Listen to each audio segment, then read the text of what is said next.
Nah ini doa masuk masjid ya. A'udzubillahil azim wa biwajhil karim wa sultanihil qadim minasyaitonir rajim. Allahumma ftah li abwaaba rahmatika. Kemudian disunahkan ketika melihat Ka'bah membaca doa melihat Ka'bah. Nah ini disebutkan dalam hadis riwayat Imam Syafi'i ya. Imam An-Nawawi menyebutkan ini dan di fikih sunnah disebutkan ini, bahwa ketika kita melihat Ka'bah ini doa yang kita baca.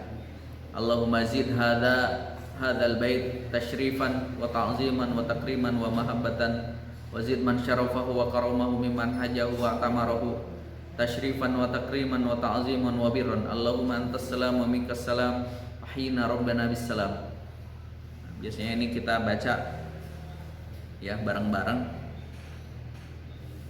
Dan biasanya orang yang pertama kali lihat Ka'bah pasti menangis. Ya, walaupun sudah berkali-kali menangis juga gitu. Yang saya alami gitu ya. Apalagi yang baru pertama kali melihat Ka'bah. Kan kita sholat menghadap Ka'bah ya. Nah, pertama kali lihat Ka'bah itu rata-rata menangis. Walaupun yang sudah sering juga melihat Ka'bah menangis juga gitu ya. Kemudian setelah itu tawaf ya. Tawaf kurang lebih seperti ini ya, perputaran tawafnya. Jadi posisi Ka'bah ada di kiri kita. Posisi Ka'bah ada di kiri kita. Jadi putarannya kebalikan dari perputaran jam, ya.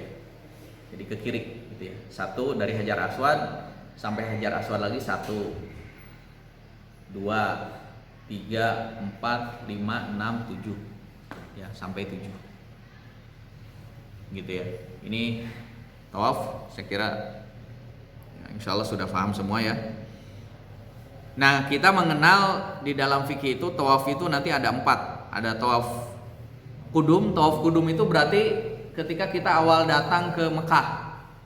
Ya, yang kita sebut juga dengan tawaf kalau pas haji itu adalah tawaf haji.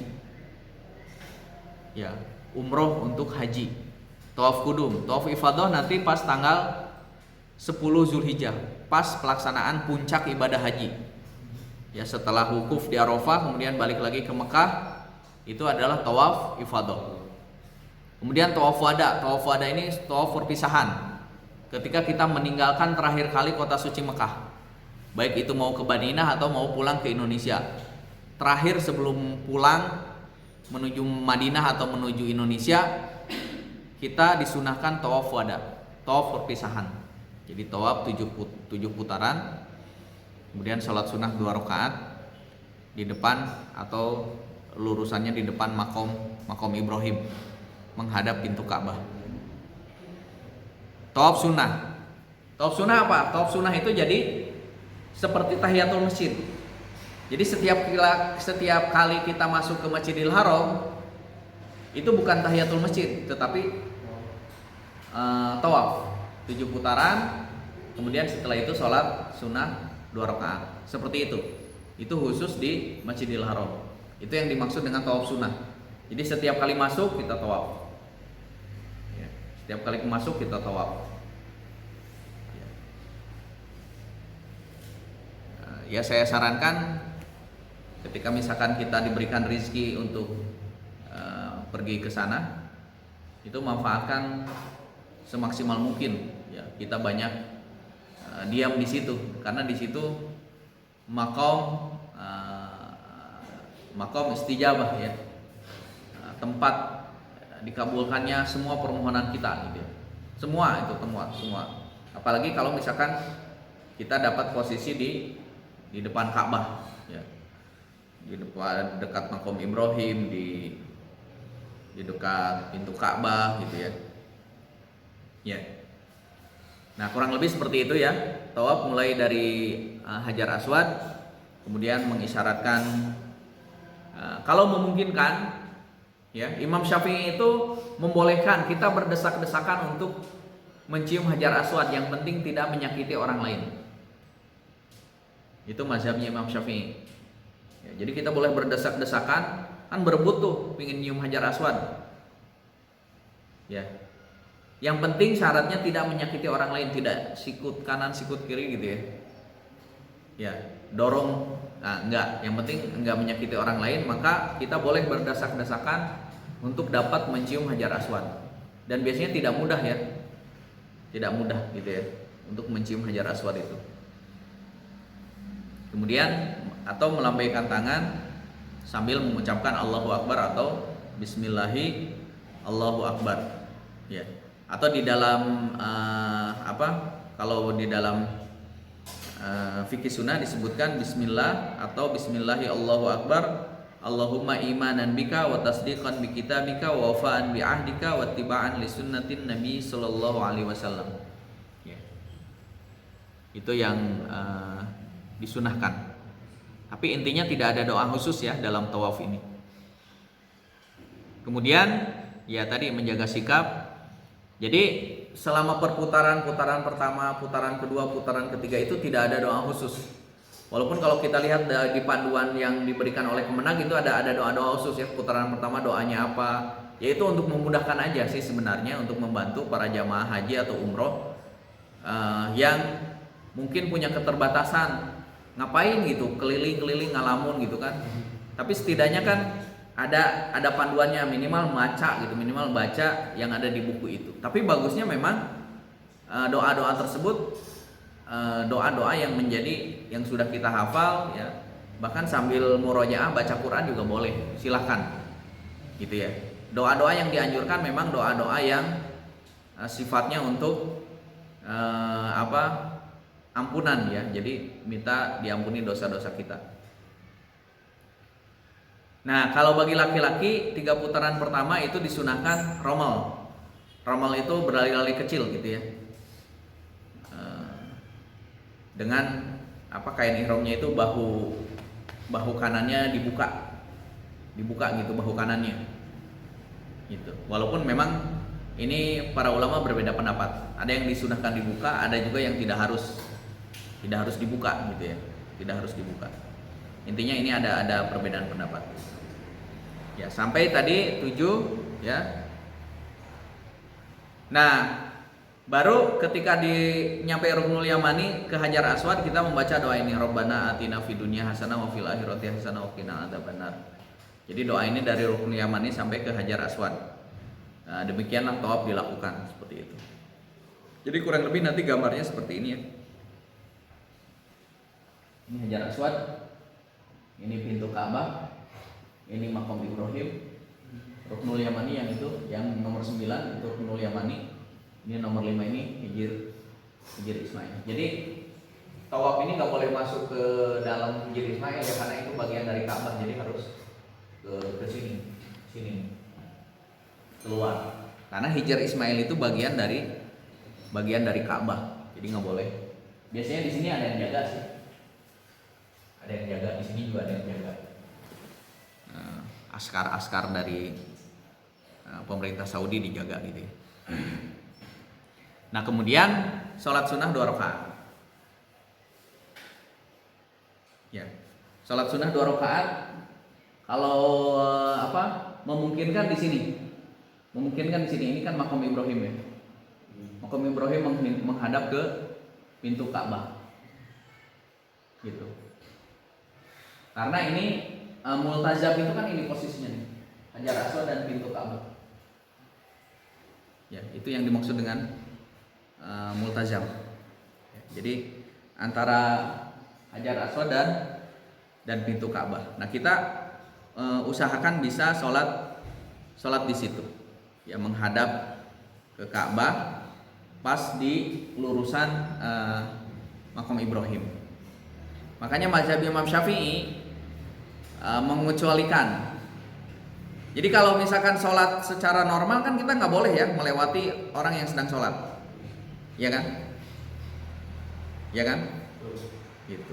Bahkan kadang kita di depan perempuan, kita di belakang.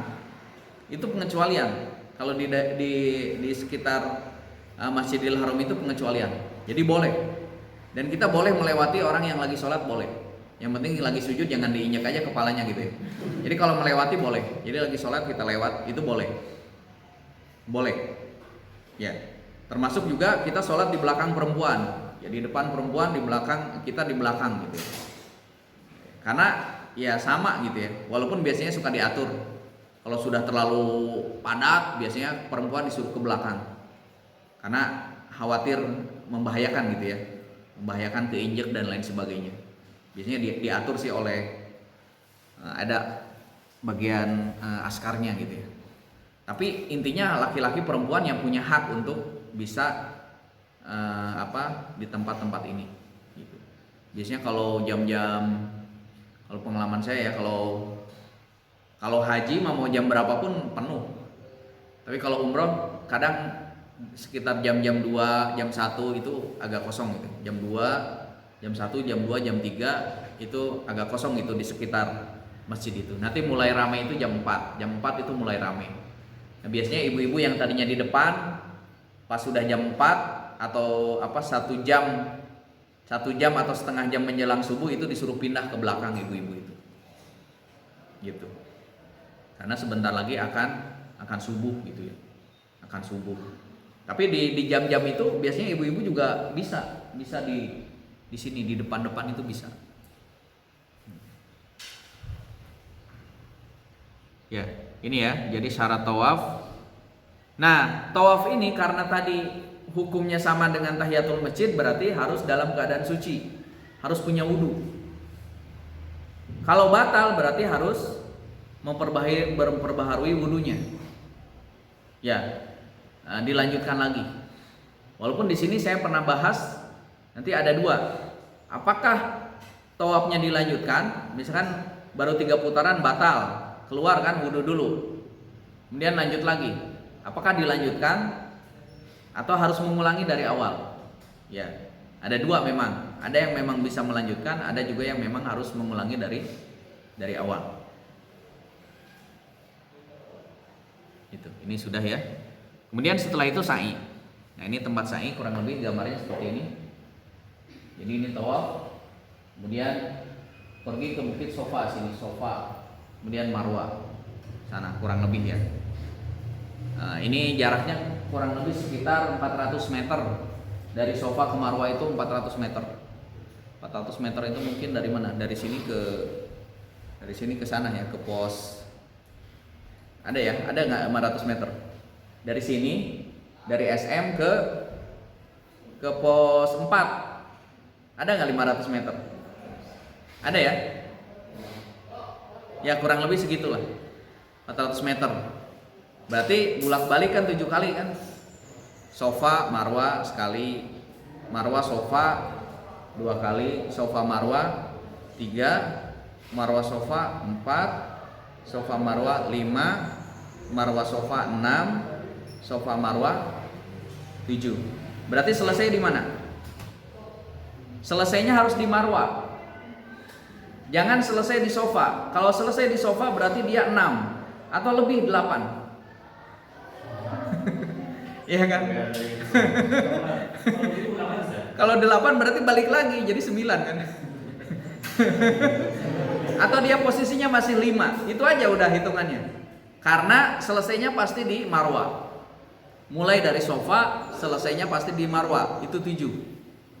Kalau misalkan selesainya di Sofa, itu bisa jadi baru 6, baru 5, atau dia lebih 8 gitu ya.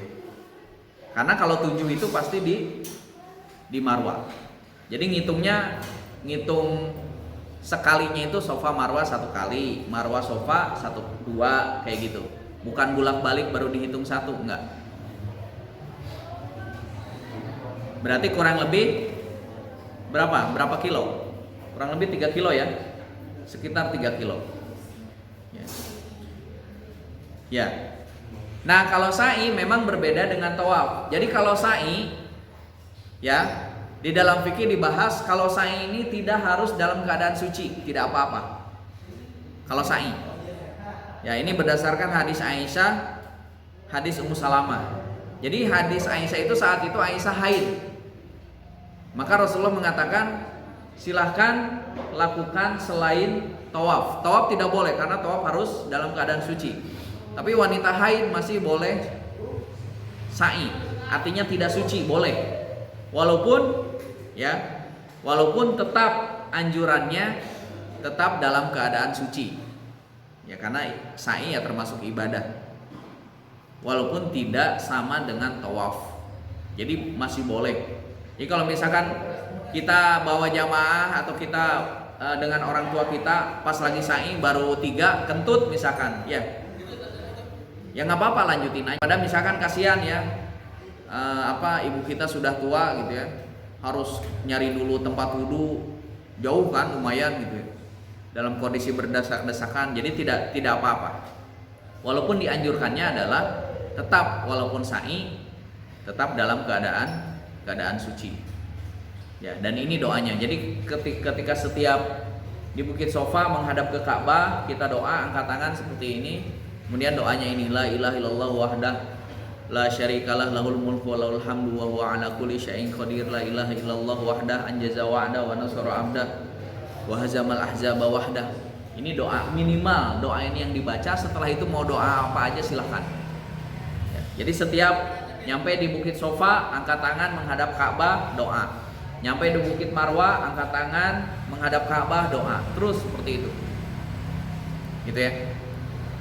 Ini gambarnya kurang lebih seperti ini ya. Nah, bagi laki-laki biasanya kalau di tanda hijau itu sama. Jadi lari-lari kecil. Tanda hijau dari yang hijau ke hijau.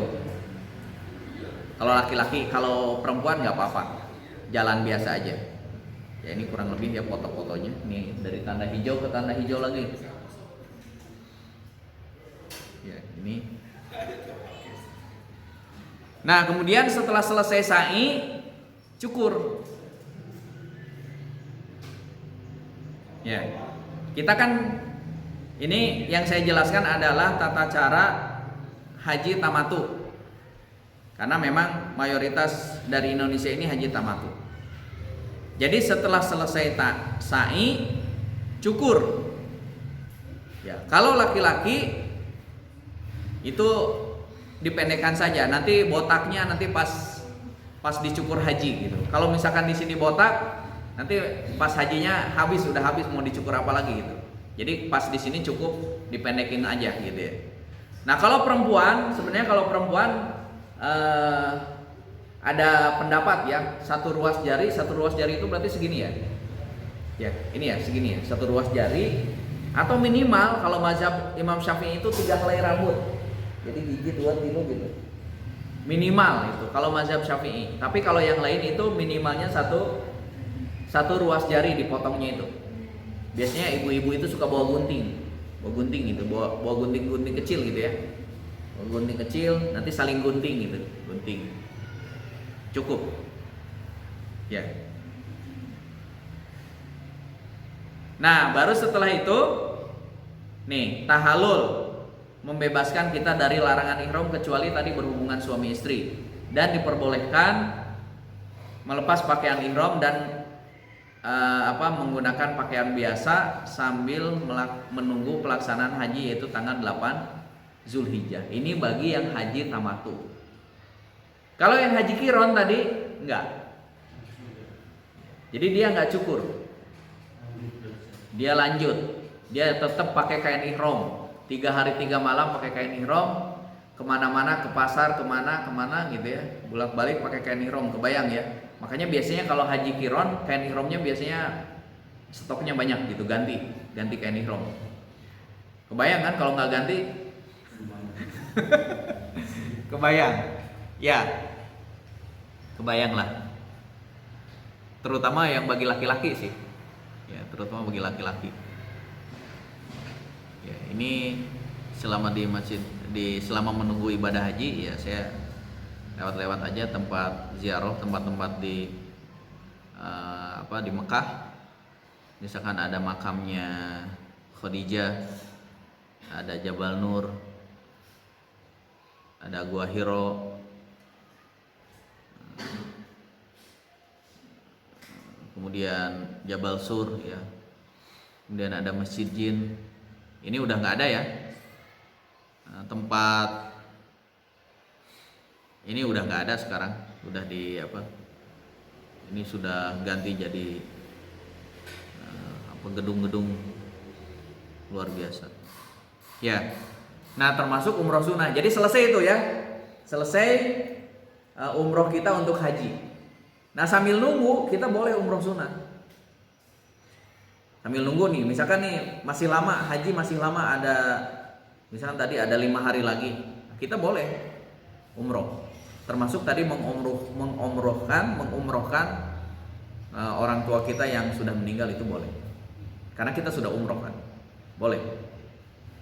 Nah caranya tadi keluar dulu dari Mekah. Jadi kita keluar dulu dari Mekah. Nah nanti di Tanim yang paling dekat, Tanim kurang lebih tadi sekitar 6 kilo. Kalau yang Jironah ini tadi berapa? 14 kilo ya, agak jauh. Nah nanti di Tanim kita niat lagi sebagaimana tadi, jadi pakai kain ihram, niat salat sunnah 2 rakaat, niat mau umroh. Ya balik lagi dari Tanim, balik lagi ke Mekah, kemudian tawaf, sa'i, kemudian tahallul, umroh. Itu berarti satu-satu mengingatkan orang yang iya. Selesai itu. Itu kan paling durasi misalkan dari Mekah ke Tanim, kalau lancar ya nggak macet paling setengah jam. Ya, 6 kilo. Ya deket lah 6 kilo ya. Kalau nggak macet kan 6 kilo nggak nyampe setengah jam ya. Kalau pakai mobil paling berapa menit? 10 menit, 15 menit ya, bolak-balik setengah jam. Misalkan tawaf setengah jam, sa'i setengah jam, 2 jam, 1 jam lagi istirahat. Selesai, misalkan pagi, antum siangnya mau umroh lagi boleh, berangkat lagi ke Tanim. Gitu lagi, niat lagi, istirahat sebentar. Malamnya mau umroh lagi silahkan. Yang penting fisiknya kuat aja. Sambil menunggu haji. Ya, boleh. Yang penting tetap jaga kesehatan, jangan sampai nanti pas haji ripuh kita karena kebanyakan umroh gitu. Karena umroh kan sunnah, yang wajibnya kan haji gitu. Ya jaga lihat itu aja. Kalau kondisi kita fit itu boleh. Ya, sehari bisa pagi, siang, sore gitu, atau malam bisa 3 kali itu umroh sehari gitu ya. Yang penting kita kuat fisiknya. Itu ya. Nah ini Masjid Aisyah Tanim. Ini Jironah.